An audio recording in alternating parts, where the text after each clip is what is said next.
बिस्मिल्लाहिर्रहमानिर्रहीम। Hello and अस्सलाम वालेकुम। मैं हूँ हिना अजमीन, तो वेलकम करती हूँ आपको अपने चैनल पर और साथ में आपका शुक्रिया अदा करती हूँ क्योंकि आपने अपना कीमती वक्त निकाला मेरे वीडियो को देखने के लिए।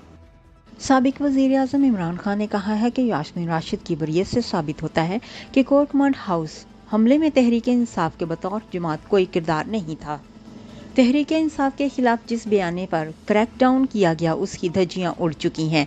इमरान खान अब जबकि डॉक्टर यास्मीन राशिद को कोर कमांड लाहौर के रिहाइश गाह में जलाओ घेराव के मामले में बिल्कुल मासूम करार दे दिया गया है, यानी कि बेगुनाह, तो इसका साफ मतलब ये है कि मरकजी पंजाब की सदर के तौर पर डॉक्टर यास्मीन राशिद और पाकिस्तान तहरीक इंसाफ का बतौर जमात इस जलाओ घेराव में कतन कोई किरदार नहीं।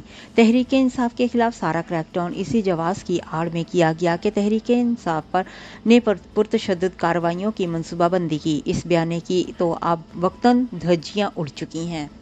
डॉक्टर यास्मीन राशिद और लीडरशिप मुसलसल के जारी रहेगी, वापस आएंगी और कोई घर के अंदर नहीं जाएगा। उन्होंने मुसलसल अपने वीडियो में यही कहा कि घर के अंदर कोई नहीं जाएगा, कोई तोड़फोड़ नहीं करेगा। उन्होंने बारहा कारकुनान को पुरतशद्दुद कार्रवाइयों से बाज रखने की ताकीद की। मेहरबानी करके अंदर जाने की बिल्कुल मत कोशिश करें, आप बाहर आ जाएं, सारे वापस आइए, वापस आइए, जिस मकसद के लिए आए हैं उसके लिए आइए। आप जाने से पहले अगर आपने मेरे चैनल को अभी तक सब्सक्राइब नहीं किया तो प्लीज काइंडली कर लीजिएगा और जी हाँ, अपना बहुत सा ख्याल रखिएगा, हमेशा खुश रहिएगा। नेक्स्ट वीडियो तक के लिए मुझे इजाजत दीजिएगा। अल्लाह हाफिज।